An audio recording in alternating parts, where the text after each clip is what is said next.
Hi guys, this is ToshKicks Reacts, where I react to streetwear or sneaker stories that's burning a hole in my soul. It's only one place to start. I'm going to start with the AP and Swatch release, right? Everybody's got mental here. I mean, if you look on my screen, you can see everybody's into fights from Bangkok in Thailand to UAE to Battersea, Mumbai, Milan, name it, New York, they're fighting, right? Everybody's fighting for these £350 ceramic, playful colored Swatch collaboration with AP. And I can also understand when the first iterations started coming out with the bands and the straps and all that stuff, incredible. They look absolutely stunning, to the point I actually said to a few of my friends, you know what, we might have to get together and go there at 6 a.m, 7 a.m, it'll be a fun night out and pick it up. Now, what I'm talking about here is people have lost their minds, right? How do you leave your house to go and get your head bust up over these watches? There's a reason behind this, because AP have created this hype and everyone wants to queue up. But why is AP done that? You got to ask yourself that question. They did it for 3 reasons. The first reason is because of the copyright problems. They've been trying to copyright the AP shape in countries, including America, Japan, right? And they've always been turned down. They've been turned down because, as people have said, the courts are saying the octagon might be your shape as such, but there's other watches that look like that. So what AP are trying to show and demonstrate with this kind of furore is, guess what guys, we're AP and everybody knows this shape was us. So they can go back to the courts and say, guys, we told you this shape was ours, we released it with a Swatch and look at what's happened. That's the reason number one. The second reason is because of the sheer size of what Royal Oak, which is the shape you can see, contributes to the AP revenue. AP revenue is about 2.6 billion, of which 90% comes from the Royal Oak shape. In fact, to be fair, as a watch collector myself, if I see that shape, I think of AP straight away, right? What AP are trying to do is own the narrative. The third reason is scale. So obviously I have a new CEO now, who is a guy from Procter Gamble, and he understands scale. He understands owning 2 different brands in 2 different lanes. So what he's done is got the AP, which everybody knows and likes, in the expensive lane, and also in the other side, he's got this cheaper version,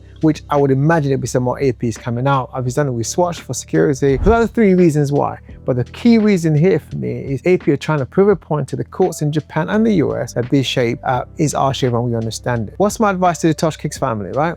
Is on StockX for £1,200, £1,500, crazy prices. Wait it out. They will put it online very soon. The stocks are quite limited because they closed all the shops yesterday. So if people got it, then they ask them for a premium.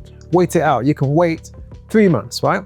3 months tops. You should be able to get this affordable. Now, this video might age like milk, who knows? But my opinion is, don't get your head bust up. Don't get caught up in the puppet dance puppet that this Procter Gamble CEO is doing. Just be careful. We must do better as a community. We must not get our head busted by these people. It's excitement, it's cool, but queuing up for 5 days for what is mental, right? Thanks for watching, guys. Let me know what you think of my video in the comments down below. I'll see you on the next one. Take care of yourself and God bless.